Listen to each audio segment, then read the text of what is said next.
votre mouvement, votre association rejoignent ceux de l'OCH. Mais c'est bien, il n'est jamais trop tard. Voilà, et donc sur la place de la personne en situation de handicap dans la vie de la cité, j'avais envie d'abord de vous citer une phrase du pape François dans l'encyclique Laudato Si, vous savez, cette encyclique qui traite de l'environnement et de l'avenir de la planète.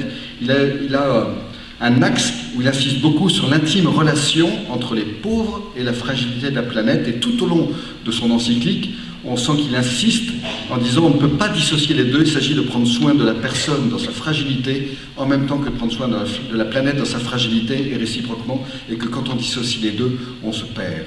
Et je pense que l'enjeu de la place et de la personne en situation de handicap dans la cité, c'est un enjeu d'avenir de notre humanité, d'avenir de notre société. Et c'est comme ça que je vais vous le proposer ce matin, dans la demi-heure qui vient. Et pour commencer en disant que quand même, si on regarde bien la réalité, c'est pas une évidence pour tout le monde que l'avenir de la planète, l'avenir de la société passerait par les plus fragiles de notre société. Et il y a quelque temps, moi j'étais avec un ami, on passe près d'une terrasse de café, il y avait une dizaine d'adolescents, tous en fauteuil roulant, qui riaient aux éclats. En fait, ils étaient tous très handicapés, ils se penchaient vers leur paille, ils s'aspergeaient avec leur coca, et ils riaient. Et le reste de la terrasse était un peu tétanisé.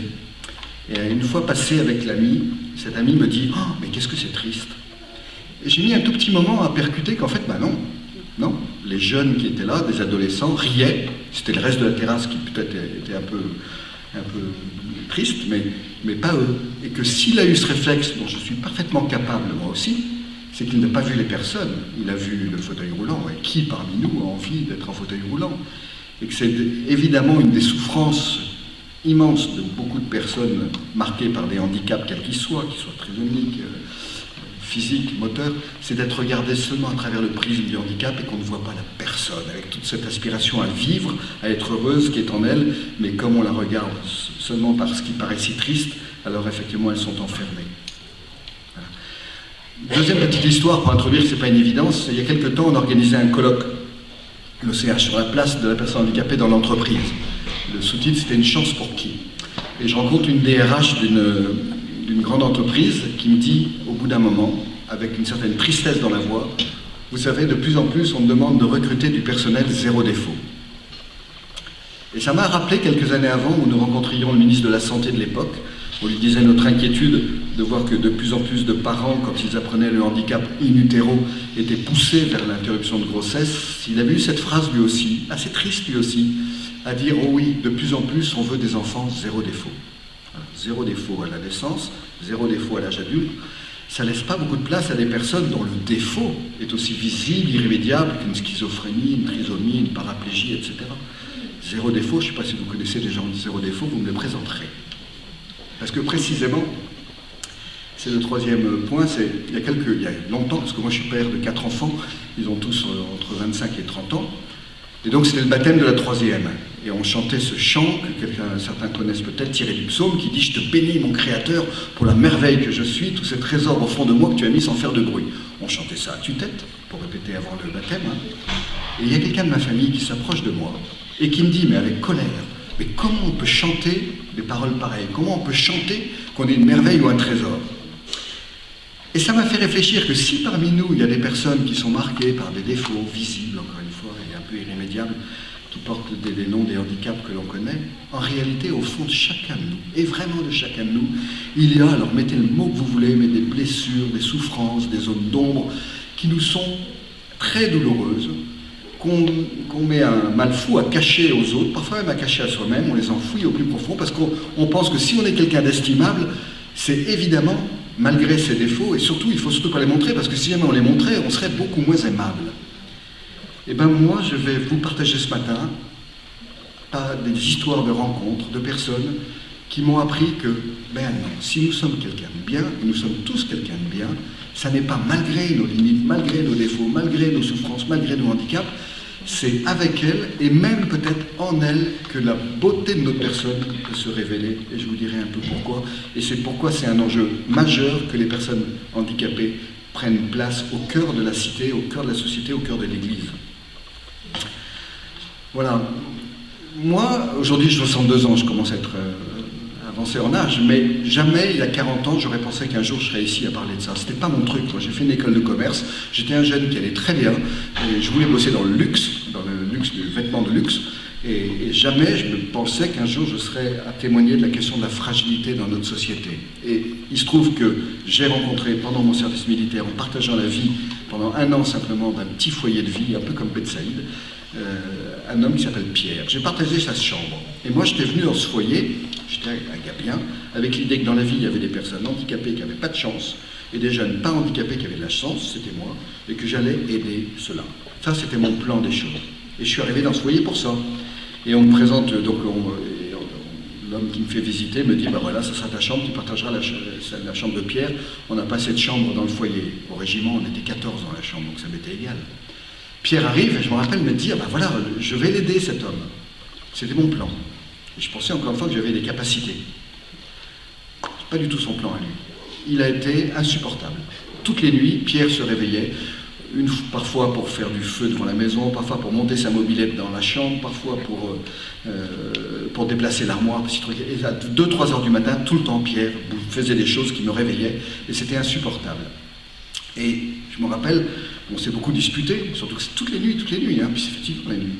Et à chaque fois, Pierre on se disputait fort parfois. Il me disait, Philippe, j'aurais pas dû, la mobilette, le feu, l'armoire, mais est-ce que tu m'aimes quand même, est-ce que tu restes mon ami? Alors bien sûr que la bonne réponse était oui. Mais en fait, il était insupportable, parce que moi j'étais venu pour lui faire du bien. Et lui résistait au bien que je voulais lui faire faire. Non seulement il résistait, mais il allait plutôt de plus en plus mal. En fait, il souffrait de troubles psychiques assez sévères, il était extrêmement angoissé, et l'angoisse l'étreignait la nuit. Il ne pouvait pas ne pas mettre en œuvre les obsessions qui étaient les siennes, l'armoire, la mobilette, le feu, l'eau, enfin, ça n'arrêtait pas. Et donc il ne pouvait pas ne pas. Mais il avait cette demande incessante, est-ce que tu restes mon ami? Il avait besoin de savoir qu'il était aimable comme il était. Et moi, j'ai découvert avec lui, mais ça a mis du temps, hein, heureusement que j'ai passé 3 ans finalement dans ce foyer, c'est qu'en fait, mais j'avais le même problème que Pierre, la même question. Sauf que lui, il n'avait rien pour se faire valoir. Et donc il était à dire, j'aurais pas dû faire, mais est-ce que tu restes mon ami, est-ce que tu m'aimes quand même? Alors que moi, c'était, mais faut-il que je réussisse tout ce que je réussis, que j'entreprenne tout ce que j'entreprends pour mériter la considération et l'amitié des autres? Ou est-ce que je suis aimable comme je suis? Et je me suis aperçu que si j'étais un jeune si engagé, si actif, si proactif pour engager et faire plein de choses, c'est qu'en fait j'allais chercher l'amitié. Parce que je n'étais pas sûr de la mériter pour moi-même. Pierre me donnait son amitié sans condition. Ça lui était complètement égal, le diplôme de l'école de commerce, la présidence de l'association, de tout ce que c'est complètement. Lui, il voulait juste qu'on soit amis sans condition. Et il me donnait cette amitié sans condition, et pour moi c'était une expérience de guérison, de libération sûrement, et même de conversion au plan spirituel. Voilà. Cette idée que je suis quelqu'un d'estimable, de bien, juste parce que c'est moi, comme lui avait besoin de savoir qu'il était aimable, juste parce que c'était lui. Et donc, de fait, je me suis engagé, vous l'avez dit, M. Bonin, à l'Arche, donc je n'ai pas été dans le luxe, et c'est comme ça que j'ai pu faire beaucoup de rencontres de personnes handicapées, et avec l'OCH, beaucoup de rencontres de familles. Et je me suis aperçu que la rencontre, et j'insiste sur le mot rencontre, avec la personne handicapée est souvent une rencontre qui transforme. Je me souviens d'une jeune femme, Frédéric, allemande, 20 ans, qui avait fait une année de césure dans l'Arche où j'étais directeur. Elle réussissait très bien ses études, elle était très belle, elle jouait de la musique à merveille, enfin bourrée de talent. Quand je la vois au bout d'1 an, elle me dit « Philippe, j'ai passé l'année la plus importante de ma vie. » À 20 ans, l'année la plus importante, avec des hommes, des femmes dont le visage est marqué, dont l'intelligence est blessée, dont le comportement est spécial. Avec eux, j'ai passé l'année la plus importante de ma vie. Qu'est-ce qui s'est passé? Un jour, c'est un prêtre qui, dans Paris, change de trottoir, vient à ma rencontre, me dit « Tu te souviens, j'étais chez toi quand j'étais séminariste ?» Je m'en souvenais pas. Et de fait, on accueillait pendant 1 mois en formation des séminaristes dans l'Arche. Et je lui dis, alors c'était 15 ans avant, hein. Je lui dis, qu'est-ce que tu gardes comme souvenir? Et il me dit, tu sais, le mois que j'ai passé dans le foyer, ça marque mon sacerdoce. 15 ans après, qu'est-ce qui s'est passé? Qu'avec Catherine, avec Isabelle, encore une fois, des hommes, des femmes blessés, apparemment blessés, cet homme, 15 ans après, dit, ça marque au présent, hein, mon sacerdoce. Troisième exemple, il y a dans une association, voilà, et il me dit, j'ai trouvé le sens de ma vie en partageant la vie de ces gens. Et il m'explique qu'il a un métier il est bourré de diplômes, il a un métier, il gagne beaucoup d'argent. Il dit à 30 ans, j'avais déjà tout. Je ne savais plus quoi acheter, il fallait que j'achète un appartement plus grand pour acheter plus de choses, mais ma vie était vide. Je partage la vie de gens qui n'ont rien, et je trouve avec eux le sens de ma vie. Ouais. La puissance de transformation des gens fragiles, j'élargirais souvent, pas seulement les personnes handicapées, tous les gens qui sont marqués par des fragilités dans notre société, ils ont une capacité à nous transformer dès lors qu'on se met dans une logique de rencontre, hein. Pas seulement de service, mais de rencontre. Alors pourquoi ? Je vais vous proposer quelques pistes, puis peut-être dans le débat on pourra en parler tout à l'heure, mais je crois que ces personnes, en fait, nous rappellent pourquoi nous sommes faits, et nous sommes tous faits pour la relation. Pour la relation, moi j'aime bien le mot communion. La communion, c'est cette relation qui n'a pas d'autre raison que simplement parce que c'est toi, simplement parce que c'est moi. C'est ça que Pierre demandait. Il faisait des bêtises, plus que ça, enfin tout le temps, mais il avait besoin de savoir qu'il était aimable et aimé comme il était. Et il m'a révélé que j'avais la même soif, en réalité. Je pense que ce séminariste devenu prêtre, il a expérimenté avec Isabelle, avec Catherine, des choses qu'il n'a jamais appris au séminaire. Quelque chose de l'ordre de la communion. Et pour un prêtre, la communion, c'est le mot par excellence qui résume son ministère, la communion fraternelle, la communion avec Dieu, la communion eucharistique. Je pense que ce jeune de l'association qui vit avec des hommes de la rue, vous savez, le pape François, toujours dans Laudato Si, il dit « Plus le cœur de la personne est vide, plus elle a besoin d'objets à acheter, à posséder, à consommer. » Voilà. Et ben, je crois qu'effectivement, ce jeune qui disait « J'avais tout, mais j'étais vide », il a découvert en partageant la vie de ces hommes de la rue une autre logique d'un cœur qui est dilaté, qui du coup peut arrêter de consommer au risque d'épuiser la planète, comme c'est le cas, et ça l'a mis dans quelque chose qui parlait de sens. Je trouve le sens de ma vie. C'est pas d'avoir qui faisait le sens de sa vie, c'était d'être en relation avec d'autres qui n'avaient rien à lui donner autre qu'eux-mêmes, parce que les hommes de la rue n'ont rien à donner, sauf l'amitié, sauf la relation. Et nous sommes faits pour la relation. Nous sommes faits que pour la relation. Tout le reste, et je le dirai tout à l'heure, doit être au service de la relation. Un jour, j'ai ouvert, en rentrant d'une conférence ce soir, la télévision, il y avait le journal télévisé, ils interviewaient une personne très âgée en lui demandant qu'est-ce qu'elle attendait de son auxiliaire de vie. Enfin, je ne sais plus le terme, mais ça importe, peu importe. Elle a réfléchi. Moi, je me suis dit, elle va dire je sais pas quoi, les courses, le ménage. Oh, de l'amitié, à mon âge, de l'affection, elle dit. À mon âge, on n'a plus que ça, de l'affection. On n'a plus que ça, à mon âge. Et bien, je me suis dit que un tout petit nourrisson aurait dit exactement la même chose. De l'affection, à mon âge, on n'a encore que ça. Et que le petit nourrisson qui est très vulnérable, le grand vieillard qui est très vulnérable, et qui donc n'ont plus que ça, elle mettait le mot affection, moi je mets le mot amitié, relation, entre les deux ça ne change pas. Mais on peut l'oublier, je le dirai tout à l'heure, on peut l'oublier. Nous sommes faits pour la relation, et je pense, c'est un ami, un fier moteur cérébral, qui me disait, bah oui, nous, personnes handicapées, nous sommes des révélateurs et des amplificateurs de ce que nous sommes et de ce pourquoi nous sommes faits. Nous sommes faits pour la relation, pour l'échange, pour le don. Voilà. Une autre façon de le dire, vous savez, c'est qu'au fond, dans notre société où on est sans arrêt suscité sur tant de richesses, il faut tout le temps acheter autre chose pour être heureux. En réalité, la seule vraie richesse qui compte, c'est l'autre. Il n'y a pas d'autre richesse que l'autre. Et vous savez, dans la Bible, le deuxième récit de la création, je le trouve savoureux. Dieu crée Adam, il le met dans la nature en pensant que tout ira bien. Adam n'est pas heureux. Alors Dieu le constate, il lui donne les animaux, lui donne la nature, lui donne tous les êtres vivants pour que ça aille bien. Adam n'est pas heureux. Vous connaissez l'histoire, il endort Adam, il prend sa côte, il lui donne Ève. Et quand on lit le texte, la vie pour Adam commence au moment où il peut recevoir sa vie de la vie de Ève et donner sa vie à la vie de Ève, il la reconnaît, os de mes os, chair de ma chair, enfin, il s'anime, quoi, au sens de s'animer de l'âme, quoi. La vie commence quand il peut recevoir la vie de l'autre et donner sa vie à la vie de l'autre. Et ce que je trouve intéressant, c'est que dans l'histoire, vous savez, on dit tous deux étaient nus, hommes et femmes, sans se faire mutuellement honte. La nudité, c'est l'expression de la vulnérabilité. On n'a pas de protection. Tous deux étaient vulnérables, sans abuser mutuellement de leur vulnérabilité. Et toujours un peu plus loin, vous savez, ils mangent la pomme, la faute. Et alors ils se cachent. Ils se cachent parce qu'ils sont nus. Et Dieu le cherche. Où es-tu? Alors Adam dit, je suis là. Pourquoi te caches-tu? J'étais nu. Qui t'a dit que tu étais nu? Dit Dieu. Remplacer nudité par vulnérabilité. Où es-tu? Pourquoi te caches-tu? J'étais vulnérable. Qui t'a dit que tu étais vulnérable? Comme si la vulnérabilité, c'était la partie de nous-mêmes avec laquelle nous devions aujourd'hui et de tout temps nous réconcilier. Et les personnes fragiles ont un talent fou pour nous aider à nous réconcilier avec la part fragile de nous-mêmes.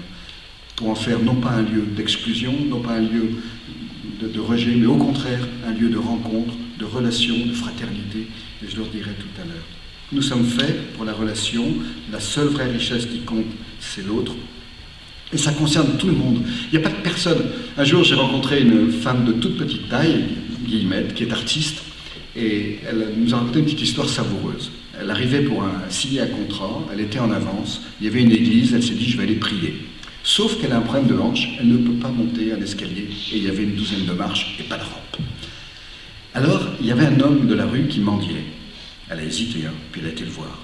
L'homme a laissé tous ses sacs, plein de sacs, il l'a prise à plein bras, il a monté l'escalier 4 à 4, il l'a posé en haut, et il lui a dit, mais avec une joie évidente, vous me demanderez bien pour redescendre, hein? Alors ce qu'elle a fait, et elle nous raconte l'histoire, et un d'entre nous lui dit, dis donc, tu as dû lui donner une belle pièce. Et elle dit, ah non, j'y ai même pas pensé.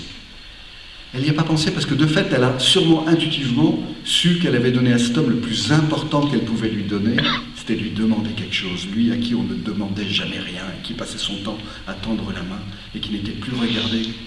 Vous savez, ces gens, ils sont souvent embitubés, quoi. Ils sont même plus regardés, quoi. Et elle, non seulement l'a regardé, mais elle lui a demandé, et elle lui a confié ce qu'il y avait de plus intime d'elle-même, c'était de la porter de son corps, jusqu'en haut des marches, et ça a mis cet homme en joie, au point de lui demander de la redescendre, et je pense à éclairer sa journée. Il n'y a pas de plus grand cadeau qu'on puisse faire à quelqu'un que de lui demander quelque chose, notamment quand il est en situation de vulnérabilité ou de fragilité, parce qu'il est un don. Il n'est jamais résumé à sa vulnérabilité, à son handicap, à sa pauvreté, à sa misère. Il est une personne qui a quelque chose à donner, et quand on le met dans son don, nous grandissons ensemble, nous nous faisons grandir ensemble. C'est le pape Jean-Paul II, il a eu cette formule, je crois qu'il a reprise d'un proverbe africain, qui dit « Nul n'est assez pauvre pour n'avoir rien à donner, nul n'est assez riche pour n'avoir rien à recevoir. » Voilà. On peut tous regarder nos vies sous ces deux angles. Dans mes pauvretés, qu'est-ce que j'ai à donner? Dans mes richesses, qu'est-ce que j'ai à recevoir? Parce que nul n'est assez pauvre pour n'avoir rien à donner. Je me souviens d'Antoine, un homme polyhandicapé, très très dépendant, il est mort maintenant. Quand je l'ai connu, il avait 30 ans, c'est un petit corps dans une coque, pouvant rien faire, les bras recroquevillés, des grands yeux ouverts, il fallait le laver très délicatement, le nourrir très délicatement, ne jamais le laisser seul parce qu'il pouvait avoir des problèmes de fausse route. Et moi j'allais visiter les jeunes qui étaient avec lui, qui passaient son temps avec lui, et j'étais étonné parce que tous ces jeunes, peu importe les mots, me disaient « Antoine me fait du bien, il me donne vie ». Et je me disais, mais c'est incroyable, comment ce petit bonhomme, efficacité zéro, Antoine, rien faire. Donner vie à des générations de jeunes, parce qu'ils sont des générations à s'être succédées auprès de lui, et à trouver vie auprès de lui. Ben, je pense qu'Antoine, dans cette extrême vulnérabilité qui était la sienne, révélait à ces jeunes qu'ils pouvaient donner vie, eux. Et donner vie à Antoine, c'était concret, c'était le laver, c'était le nourrir, c'était passer son temps avec lui, parce que donner sa vie, c'est donner son temps. Qu'est-ce qu'il y a d'autre que le temps pour matérialiser la vie? Et Antoine donnait vie parce qu'il n'avait rien d'autre à donner que sa vie à lui. Il n'avait pas le choix d'ailleurs. Dans sa vulnérabilité extrême, il ne pouvait donner que son pauvre corps, si fragile, qui demandait présence, attention, tendresse, pour reprendre le terme de tout à l'heure, la tendresse. Donc Antoine suscitait, éveillait la tendresse dans le cœur de ces jeunes et les mettait en joie au point de dire « Antoine me donne vie », lui qui ne pouvait pourtant rien faire.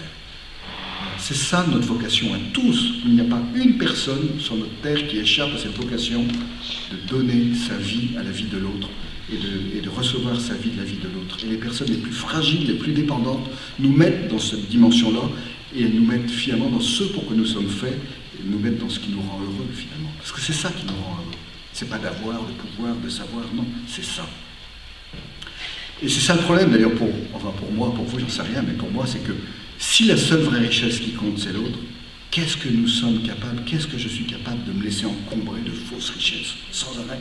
Vous connaissez le texte du jeune homme riche dans l'évangile qui naît.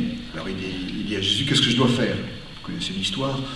Jésus lui dit, tu vas, tu vends tous tes biens, tu donnes aux pauvres et tu me suis. À ces mots, il devint tout triste, car il avait de grands biens. C'est-à-dire que ces grands biens qui étaient sa richesse apparente, se sont révélés être une fausse richesse, parce que lui, il sentait bien que la vraie richesse, c'était Jésus, cet autre, qu'il aurait voulu suivre. Mais voilà, il était attaché par ses grands biens. je suis en permanence attaché par des grands biens. C'est pas forcément l'argent évidemment, mais pas que. Le pouvoir, le statut social. Voilà, j'ai un ami évêque qui m'a dit, tu sais, le statut d'évêque, ça peut vraiment devenir une fausse richesse qui te coupe de l'autre. Et je comprends ça. Et en même temps, comment faire? Parce que l'argent, je ne sais pas vous, mais moi j'en ai besoin. J'ai une famille, l'OCH que je dirige ne vit que de dons, donc on a besoin, je demande de l'argent tout le temps, donc l'argent est nécessaire.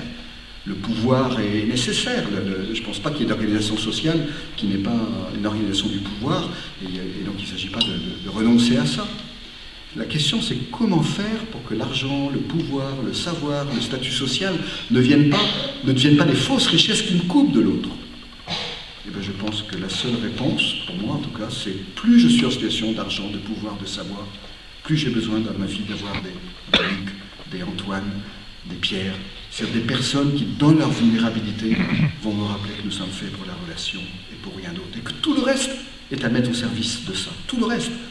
L'évêque est fait pour servir l'amour, l'OCH est fait pour servir l'amour, le maire de Douai est fait pour servir la fraternité, l'amour dans sa ville. Il n'y a pas d'autre finalité. Tout ce que nous avons, c'est au service de cette relation pour laquelle nous sommes faits et sur lesquelles, encore une fois, les plus fragiles ont un talent fou pour nous mettre dans le bon sens. Un talent fou. Il ne faut pas que je sois trop long.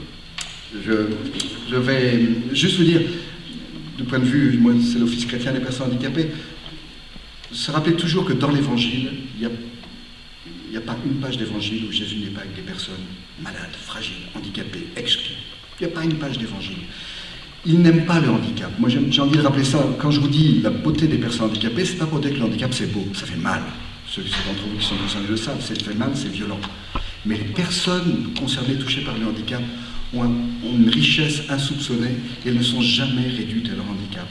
Et Jésus, dans la Bible, il s'intéresse aux personnes handicapées, mais il les guérit, il passe son temps à guérir. Donc il ne s'agit pas de dire que le handicap, c'est bien. Mais il n'arrête pas de dire et de mettre ces personnes qui sont toujours des exclus dans l'Évangile au milieu de la cité, au milieu.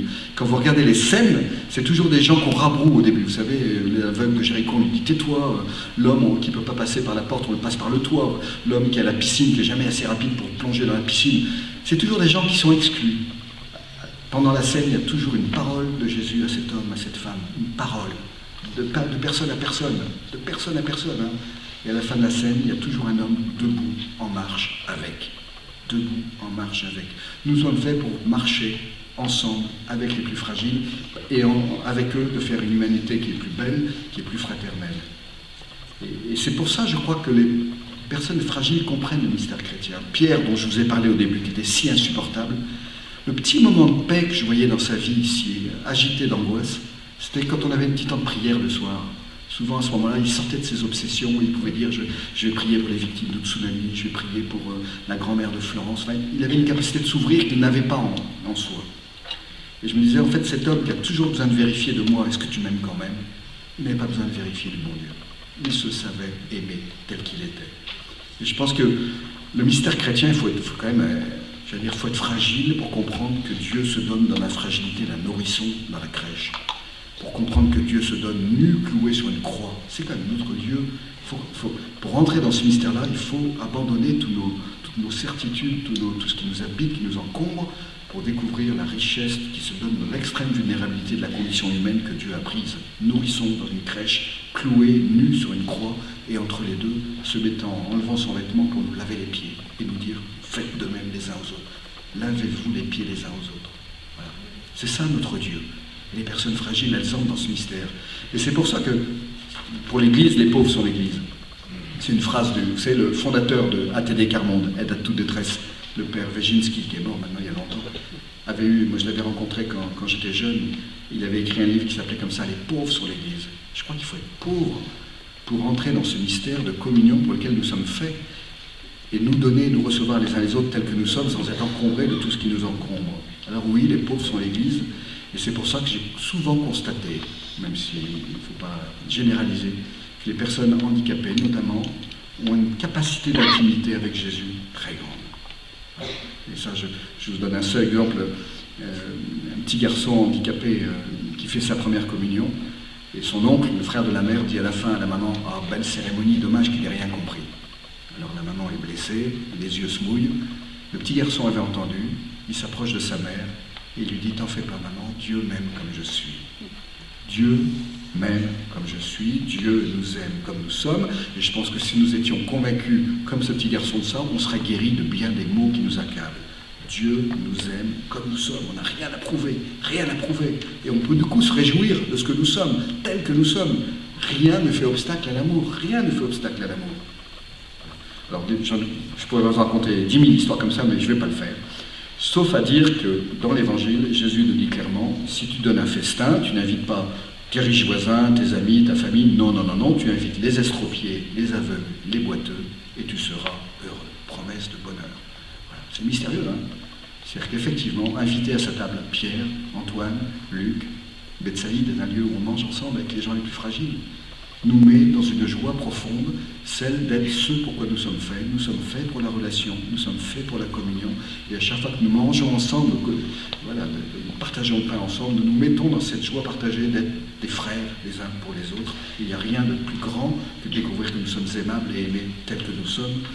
Et j'ai pressant que Bethsaïde est fait de ça, de cette conviction-là et de cette expérience-là. Parce que c'est plus qu'une conviction, c'est une expérience.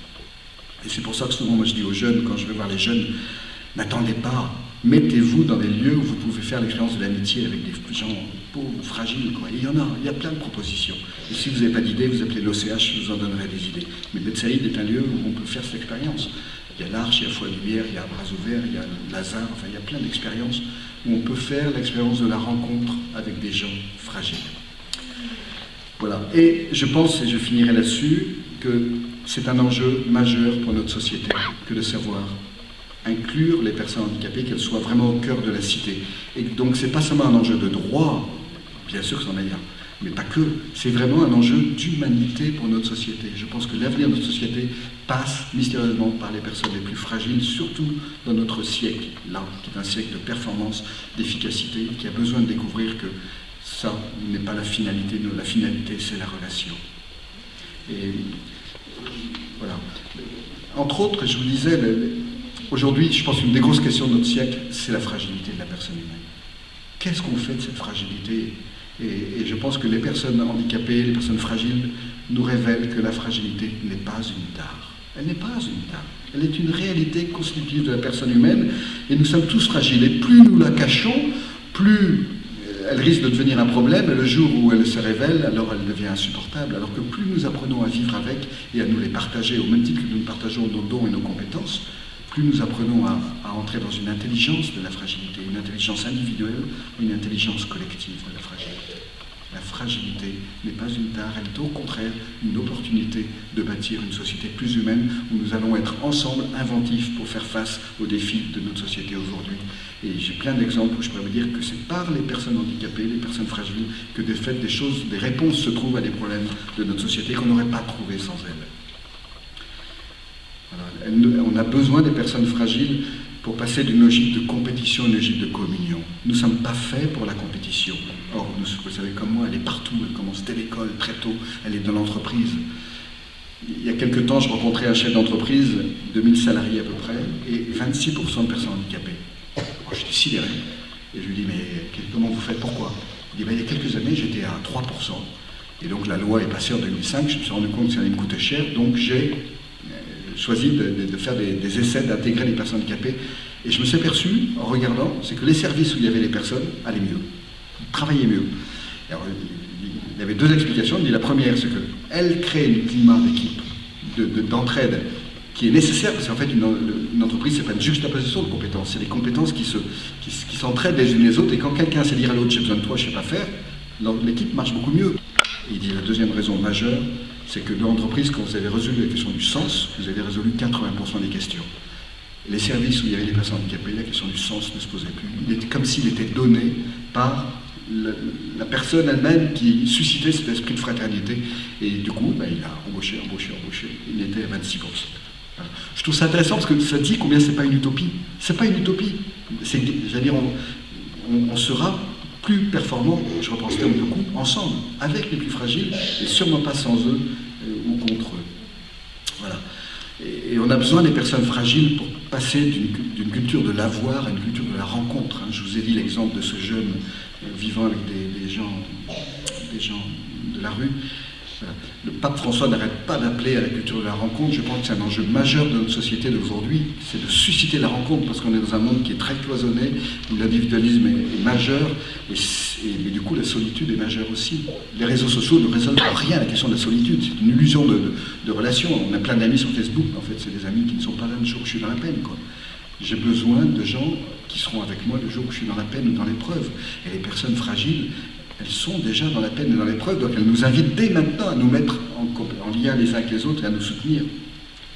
J'avais été très frappé, il y a un an, je crois, vous avez peut-être vu, quand Emmanuel Faber, le PDG de Danone, a remis les diplômes à HEC, il y a une petite vidéo qui a été tournée, il avait beaucoup insisté, et vraiment elle a fait le buzz, il avait beaucoup insisté à dire l'expérience qu'il avait eue avec son frère malade psychique, qu'il avait mis dans le sens de la vie. Une expérience très douloureuse, hein. La maladie psychique, ça fait mal, et lui en avait souffert beaucoup de la maladie de son frère.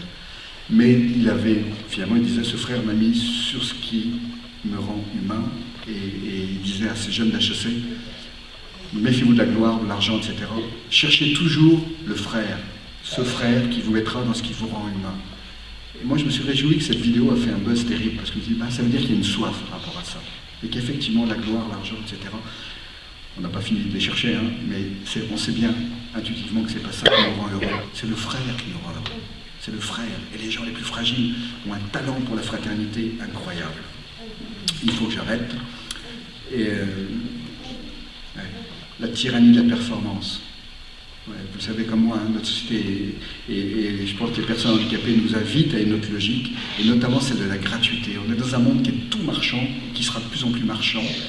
Or, nous avons besoin de gratuité. Je vous lis un tout petit passage d'une psychanalyste, Geneviève de Tenne, qui s'adresse à des mamans d'enfants handicapés. Je le lis souvent aux mamans, on fait les journées mamans à l'OCH, parce que je sens que ça rejoint quelque chose qu'elles vivent. Elle leur dit ça, elle leur dit: la vie d'un enfant handicapé n'a pas de raison d'être au sens que le monde lui donne, un corps qui fonctionne, une intelligence, réussir, tous ces critères sont vides face au handicap. Vous, maman d'un enfant handicapé, vous dérangez, car vous posez la question du sens que chacun cherche à éviter. Votre témoignage montre que l'amour peut tout transcender. Il nous donne un espoir démesuré du mystère qui nous dépasse et qui agit à travers nos petites vies, l'amour que vous portez à ces enfants et la gratuité qui défie le monde aujourd'hui et qui le sauve. À travers les handicaps de vos enfants, ce sont toutes les malformations du monde, tous nos handicaps qui sont acceptés, soignés, aimés. Voilà, elle les remercie derrière. La gratuité sauve le monde. Elle le dit, le pape Benoît XVI l'avait dit, je pense que notre monde marchand ne sera sauvé que par la gratuité, et les personnes fragiles ont besoin de gratuité. Il y a quelque temps, une personne handicapée, traumatisée crânienne, me disait en larmes, tous les gens que je vois ne sont que des gens payés pour ça. Et bien je crois qu'il faut qu'on entende ce cri pour développer des relations de gratuité, et parce que la gratuité sauve le monde. Voilà, je vais finir juste en vous disant d'abord que, puisqu'il y a, je pense parmi vous des familles de personnes, l'OCH est vraiment à votre service, et je vais vous dire en quoi. Rapidement, pour que vous puissiez faire appel. Je vous disais, le handicap ça fait mal, c'est une épreuve, vous le savez comme moi, et parfois il y a beaucoup de solitude. Nous avons un service d'écoute, d'accompagnement, qui est là pour essayer de chercher avec vous des réponses aux questions que vous pouvez rencontrer, qui peuvent être le foyer pour mon enfant schizophrène qui sort de l'hôpital, qui peut être le travail, qui peuvent être parfois un soin que je ne trouve pas. On n'a pas les réponses plus que les autres, mais on va chercher ensemble. Et dans le chercher ensemble, souvent on met en lien avec d'autres mouvements, d'autres associations, etc., qui font que la réponse n'est peut-être pas résolue, la solution, le problème n'est pas résolu, mais la façon de le vivre va être différente parce que je serai moins seul. Donc n'hésitez pas à orienter vers le service d'écoute conseil des personnes. Il n'y a pas besoin de chrétiens. Un jour, maman musulmane m'a dit: mais moi je suis musulmane. Ah, on s'en fout, enfin, on s'en fout pas, mais voilà, on est là pour accompagner tout un chacun, quoi. Donc c'est pas parce qu'on est office chrétien des personnes handicapées que nos missions sont réservées aux gens qui confessent la foi chrétienne, elles sont pour tout un chacun. La deuxième mission, c'est on a pris conscience au fil du temps combien les familles portent lourd. Et donc on essaie de prendre soin des frères et sœurs, des mamans, des papas, des couples, des conjoints de personnes handicapées, des enfants de personnes handicapées, voilà, dans des journées, dans des week-ends qui leur sont dédiés, où on va essayer ensemble de chercher une façon d'être heureux avec cette réalité d'un frère, d'un fils, d'un papa, d'un conjoint qui porte une maladie ou un handicap. Et c'est incroyable parce que ces journées font du bien, parce qu'ils se font du bien entre eux, ces conjoints, ces papas, ces mamans, à partager leur expérience et à découvrir que, voilà, encore une fois, qu'il y a des chemins de vie possibles où vraiment le bonheur est possible dans cette réalité de vie qui parfois est douloureuse. Donc n'hésitez pas à regarder sur le site et à proposer. J'ai amené ici, je vous donnerai des programmes d'activité, mais orienter les frères et sœurs, les papas, les mamans. Et puis la troisième dimension, c'est le partage d'expérience. On a une revue Ombre et Lumière qui rejoint toute forme de handicap, et où les personnes handicapées, leurs familles témoignent beaucoup. Et je suis toujours frappé d'entendre des gens me dire « j'ai l'impression de recevoir un ami quand je reçois Ombre et Lumière ». Et je comprends, parce que ce sont des personnes qui partagent de leur vie dans une revue, et je me réjouis que près de la moitié de nos abonnés ne sont pas concernés par le handicap. Et un d'entre eux un jour m'a dit, qui est chef d'entreprise, tu sais, j'apprends beaucoup plus là qu'en lisant les Échos ou la Tribune.